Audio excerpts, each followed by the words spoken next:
Get up, soldier! Move! Move!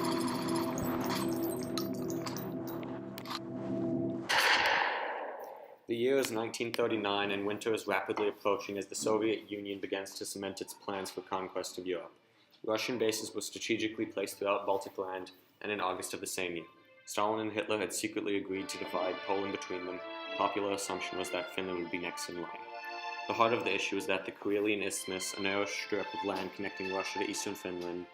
The isthmus is of little use for agriculture but just happens to be directly adjacent to the major Russian city of Leningrad. If Finland refused to fight back, an army could cross the isthmus to Leningrad in hours. Stalin had good reason to believe Finland would not defend the isthmus. Finland had declared and fought for its independence from Russia in only 1917, and still held strong anti-communist sentiments. If it came to war, Finland would be much more likely to offer the use of its lands to a hostile nation than to the Soviet Union, and when the Finns refused to accept Russian terms, the Soviets launched an invasion.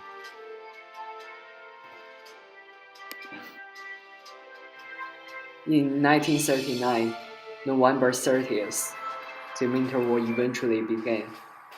Then, on December 1st, the Soviet Union installs a Finnish-Soviet government in Turejjoki to be led by Otto Kushinin. However, the war turned into an unexpected situation just after that. The Finns were well trained for winter warfare, while Soviet infantry lacked the needed equipment and training themselves. Finnish sharpshooters excelled at range and close-in work was handled through accurate submachine gun fire. The masses of Soviet infantry were mauled by well-positioned and defended Finnish machine gun posts, which cut the enemy where they stood.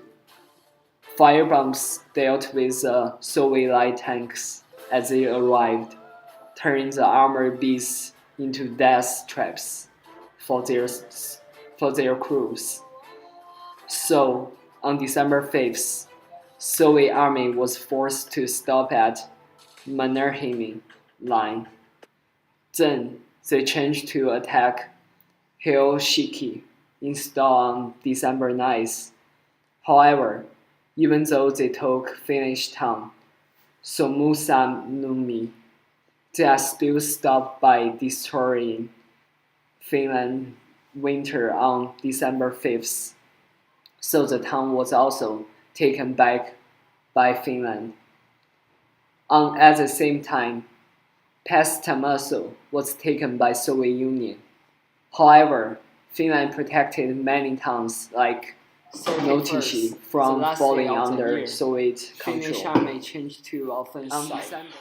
They killed 270,000 into Soviet cavalry.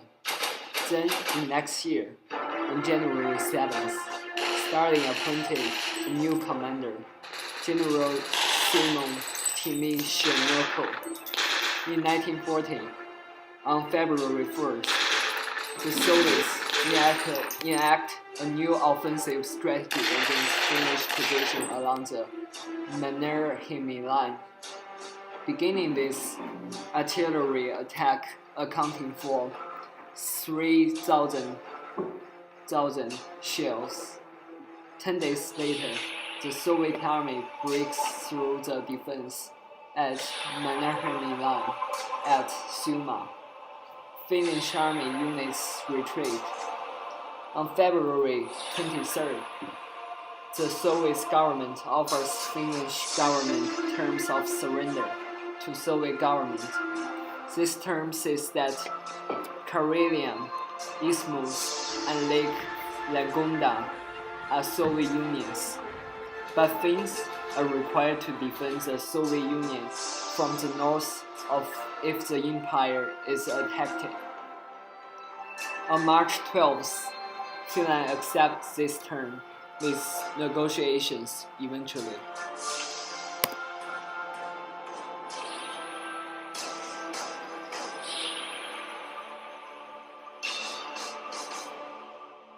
tactics of the Winter War were very different for both the Soviets and Finnish. The Soviet divisions used about 1,200,000 foot soldiers from military forces, 1,500 tanks, and 3,000 planes of different kinds.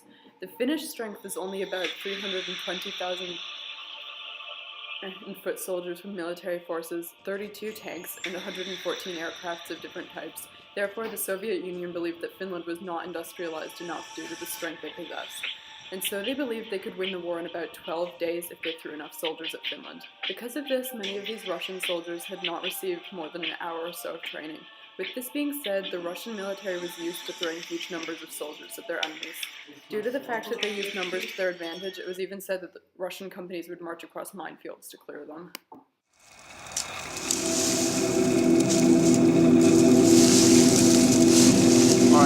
The Finnish knew they were up against a substantial army, therefore they had to use many tactics in order to defeat the Soviets. Finnish troops were trained to use their own terrain to their advantage. Finnish troops were well suited to the forests and snow-covered regions of Finland, and they knew the lay of the land in camouflage. To make themselves more mobile and agile during combat, many Finnish strapped skis to the bottom of their feet. These soldiers were highly effective. The Finnish troops covered their legs in cellophane to make the Soviets believe they were liquid and impassable, thus making the invasion take longer. This made many of the Soviet troops miserable and caused numerous problems to weaponry because white camouflage clothing was not issued, and eventually vehicles simply could not cope with the cold. The Finnish also burned houses and bridges to the ground so the Russians would have no shelter for the winter. They also poisoned their one wells so the Russians couldn't use them. In the end, Finland essentially used Russia's notorious tactic of destroying or taking supplies and letting the winter kill off invaders. This was very effective.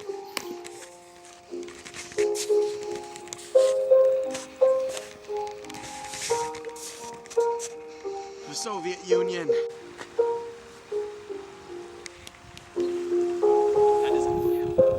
The Russian army also had many fundamental weaknesses in their tactics.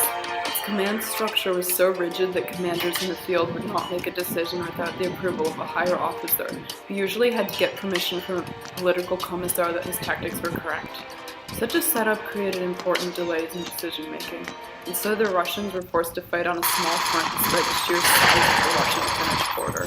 This was due to many parts of the 600-mile border being simply impassable, as well as Russian commanders not agreeing to smarter ideas.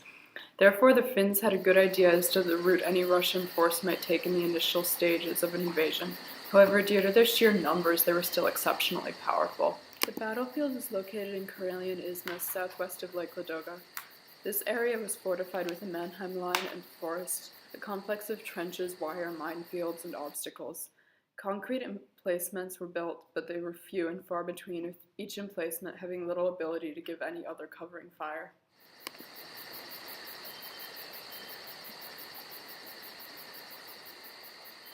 As our defense manual says, defense was our most favorable fighting tactic.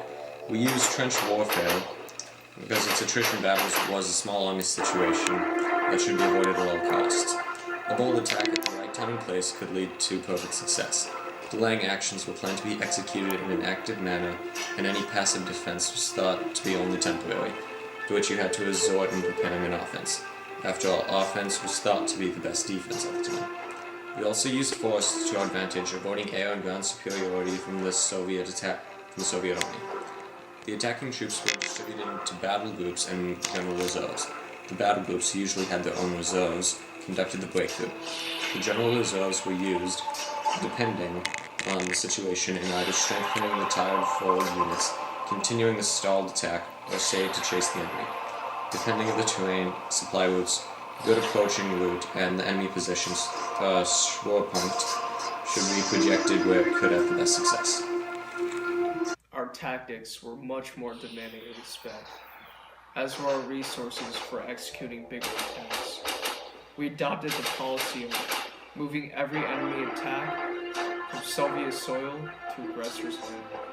Because of our way of thinking, combined with our gigantic amount of resources, I believe we're the most fearsome, attack-oriented army in the world. Now, shall I begin? We're divided into an attack group and a support group, which were deployed in depths of 2 or 3 waves to ensure maneuverability. If needed, a reserve should be formed to counter any unsuspected events.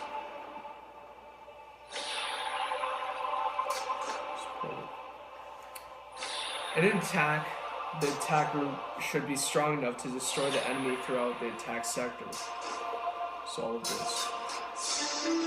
The majority of supporting elements are committed to the attack group, which are tanks and artillery, which we have here. The support group was to tie down the enemy along the front by small-scale attacks.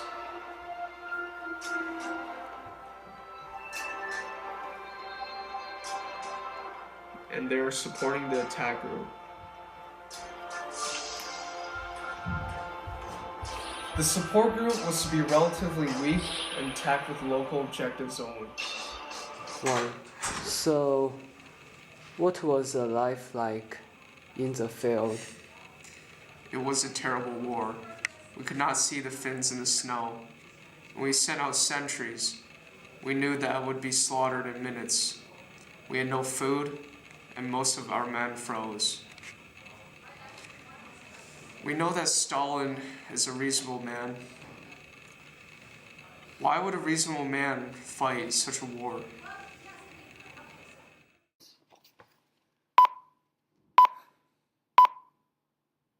On March 2nd, the Allies requested transit rights from Norway and Sweden. This was denied because both was threatened by Germany. Along with Sweden refusing to get directly involved in the war, 4 days later, Finland sent a party to Moscow to negotiate peace. This treaty was completed on March 12th, ending the fighting. The terms of this negotiation said that Finland had to cede all of Finnish Karelia, part of Sela, and the Kalastan-Jacinto Peninsula, 4 islands in Baltic, and grant a lease on Hankou Peninsula.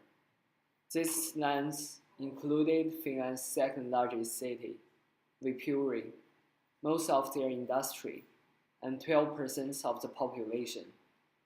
Those affected were given the choice of either leaving to Finland or stay and become Soviets.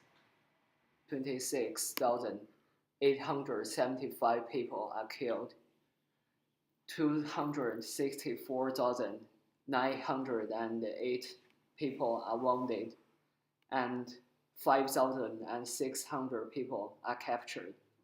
Along with 2,268 tanks, armored cars are destroyed.